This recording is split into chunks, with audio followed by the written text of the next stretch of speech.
boy, have we got something to tell you. We just had a bit of excitement again. So much so we didn't actually film it at the time.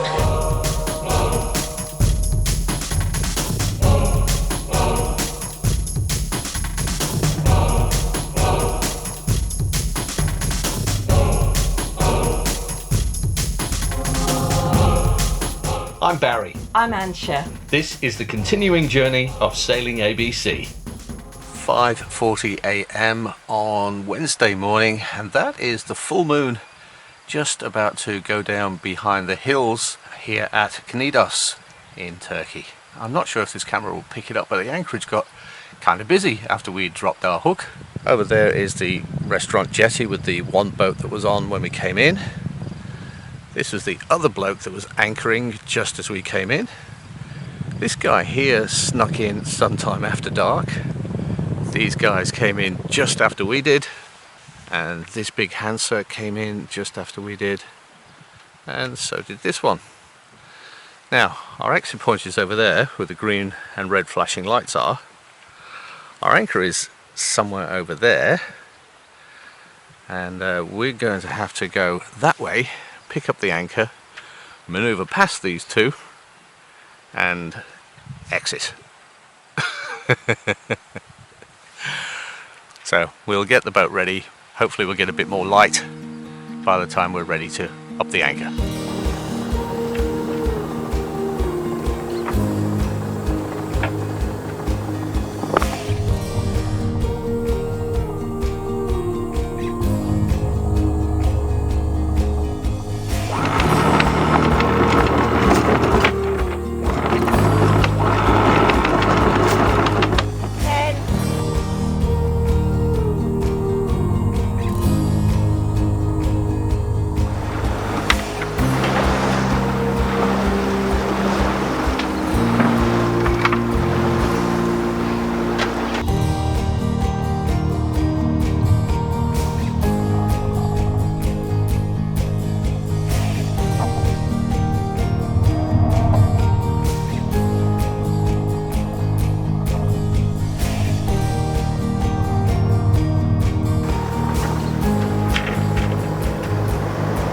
That's our first hour of this 10-hour trip to Marmaris from Knidos done, so only another 9/10 to go. It is the second morning of our mad dash back to Cash. There's a palpable feeling, specifically on board ABC, there's a feeling of great urgency, and obviously around us we can see quite a lot of other boats that normally wouldn't be moving at this time of day, all heading in a similar sort of direction, getting back to their home base before this lockdown. Now, the lockdown is meant to be 3 weeks, but rumours around that it could last 4 to 6 weeks, and if that happens, then you don't want to be stuck out here somewhere, you want to be in your home base, hence why we're going back to Cash. Been in communication with quite a few of our patrons, and they're all wishing us well and safe journey back and hope you make it on time.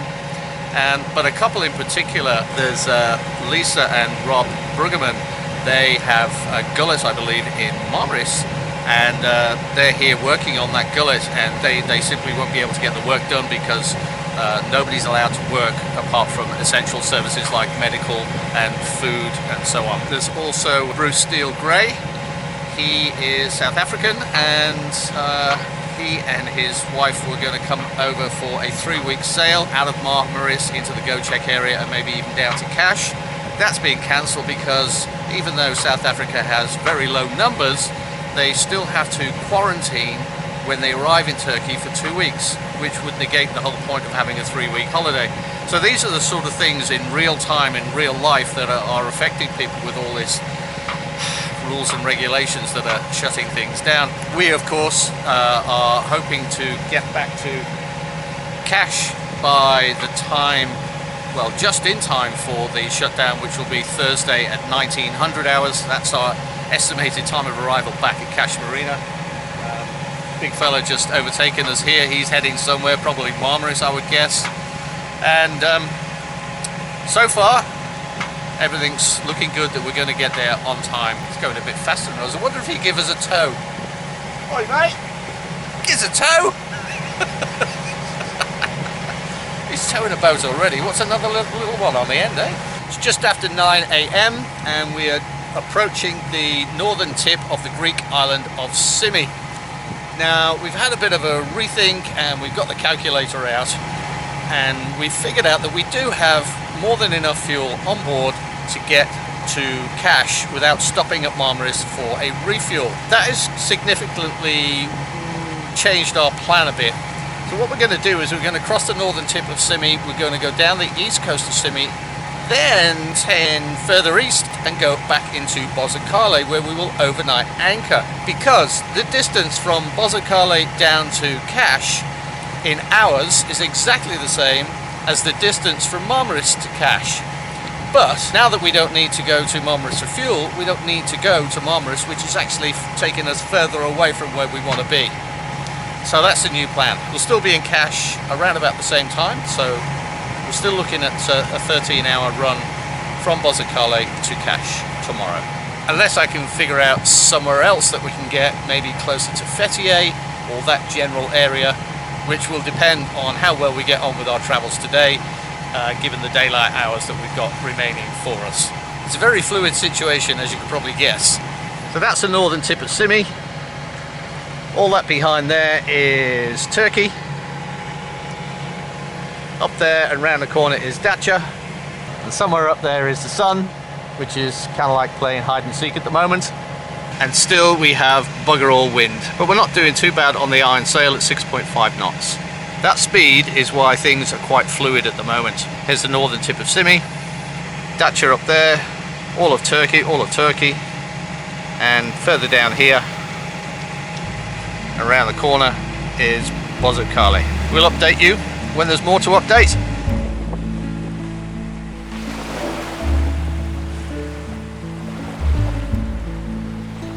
Well, that was an interesting little ride coming down the east coast of Symi.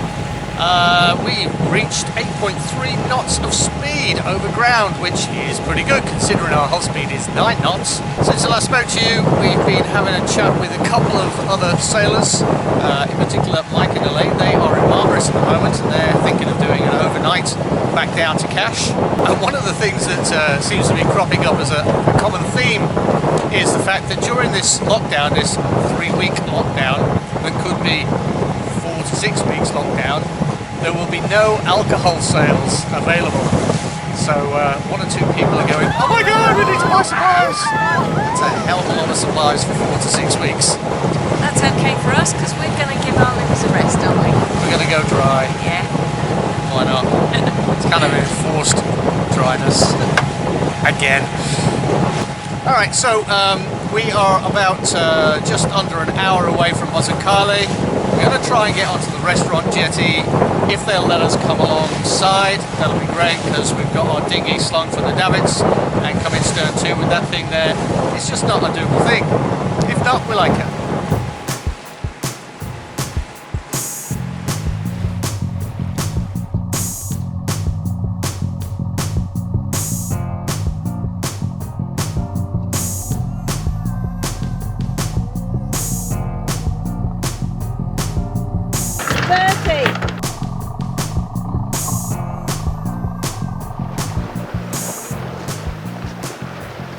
Bit of deja vu going on here, isn't there?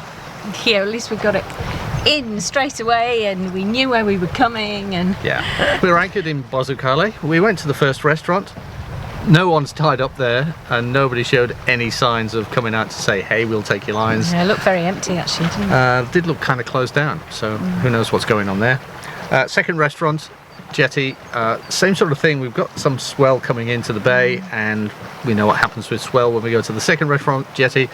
2 little kids came out waving the flags, and I'm thinking, you don't want to send 2 little kids out to grab boat lines, because, you know, it's a lot of weight for 2 little kids.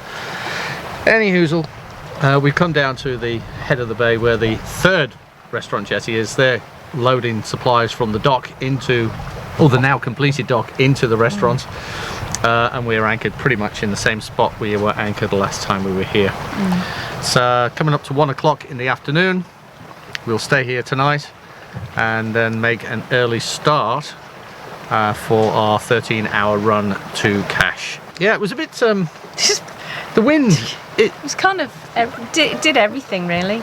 Yeah, I mean, at one point we got 8.3 knots of speed. Yeah. The wind was fantastic. That was just the head sail out. Yes. Then we got into a bit of lee, and the wind just dropped away, so we put the head sail away. So at one point the wind's coming from here, then put the sail away and the wind starts coming from there, and then we move a little bit further on and it starts coming from there. There's just the wind around this part of the world, you know, the Med. So many land masses that probably just get in the way, you know, the islands and the hills and mountains here. Probably just makes all that difference. We've got a lot of open water to cross tomorrow, so if there is some wind, I haven't checked the forecast yet, hopefully we can get out and the wind will be in the right direction for us and it will be constant. It would be nice to have actually 13 hours of constant wind, wouldn't it? From one direction. Yeah, it'd be great. That would be a bloody miracle in the Mediterranean.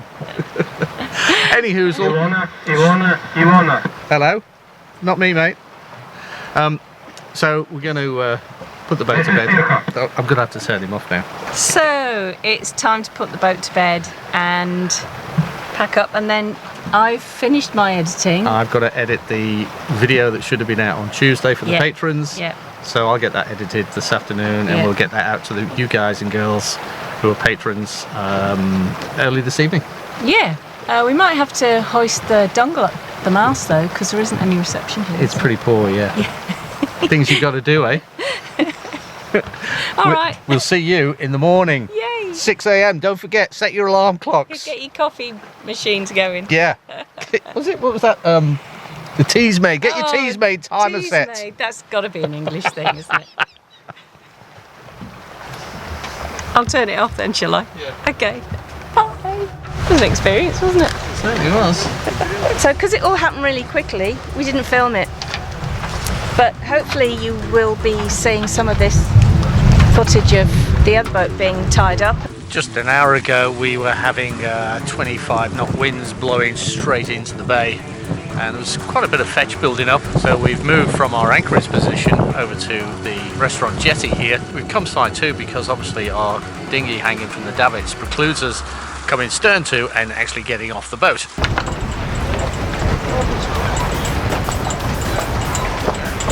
Luckily at this time of the year it's quite quiet, so the thing is we're not really taking up a lot more space than is necessary. There's plenty more room on the jetty should other boats come in the next few daylight hours remaining. Oh, oh, look at that. Turkish tea. I'd call that Turkish delight, wouldn't you? Oh gosh. So actually it's quite interesting that this is our last night out in the wild, so to speak, before we go back to Cash Marina. And the thing is, when we do get to Cash, we're in for 3 weeks lockdown. No restaurants are open. It'll be literally walking from the boat to the supermarket, back to the boat, cook food, live life on the boat in the marina. That's it. Yep. So the guys here say that the restaurant is open. Yeah, and I can see lots of booze on their shelf in the bar. So tonight we dine, but tomorrow we ride to York. Cash. No? Close, but no cigar. I still don't get it. Landlord, more ale. For tonight, we ride to York. Okay. Or Cash. Or Cash. Well, that's tomorrow. But tonight we're going to go over there and we're going to eat and we're going to drink. Yeah. And we're going to be merry before our 3-week lockdown. Yeah, which won't happen until we get to Cash, which will be a 13-hour passage tomorrow. So. Anyway. Cheers. Sheriff. Sheriff.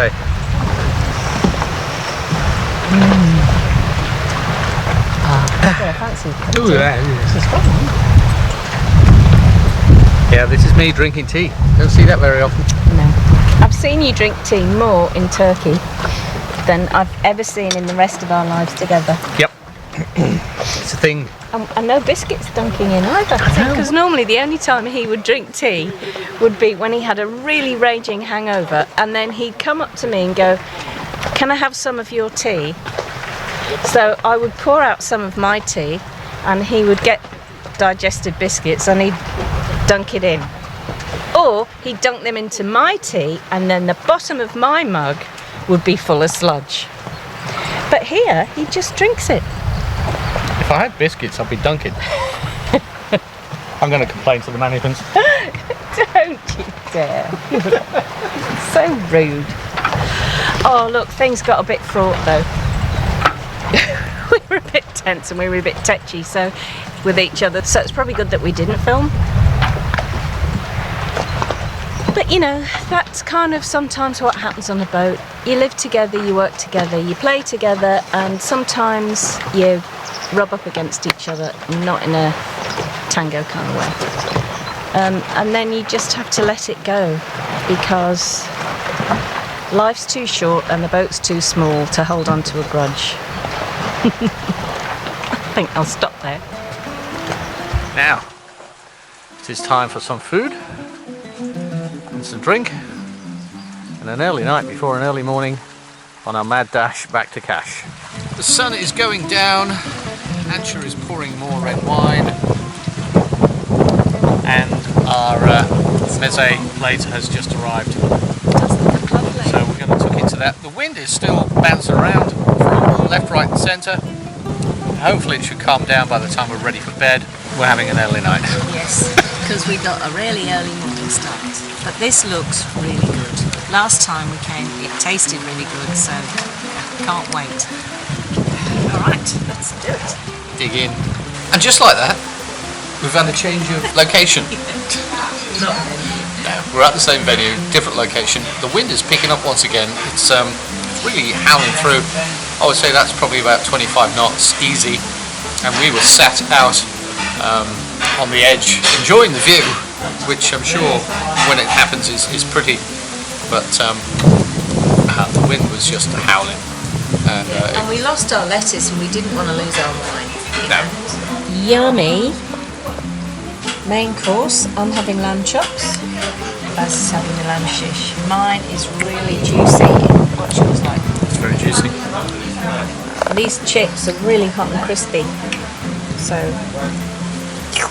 we've landed on a different planet, and this is the surface. It's a bubbling cauldron of hot something. it looks yummy, doesn't it? It doesn't. It looks like caramel. It doesn't smell like chocolate. If you know what this is, write it in the comments below. If you know how to cook it, yeah, that'd be awesome. I think you need something really sturdy. Yeah. It smells good. Oh, it does, yeah. Yeah. Mm. Kind of toasty. Caramelly.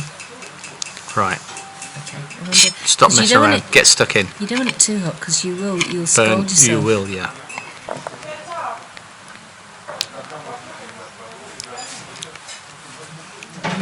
Oh, it's like butter and sugar. Caramelised. Oh, yum. Right, I'm putting the camera down now. Bye. There's not a lot left there, so what's the story? It's yummy, and it's called hot halava, and it's a traditional Turkish dessert, and it's absolutely yummy. It's like caramelised. It's caramelised, got tahini in it, and butter and sugar and all the stuff that makes it taste. Nuts. Wow. Just keep eating it. Yum. Just be careful you don't burn your mouth, because you will. Even if I've told you, you will burn your mouth. You will. I'd just like to say a quick hello and welcome aboard to our latest patron, Anthony Grice. Welcome aboard, Anthony, and thank you for joining our patron family. You join the journey as we are here anchored in Bodrum, right next to this famous castle. If you'd also like to become a patron of Sailing ABC, the link is on the screen right now. Check out the tiers and find one that suits you.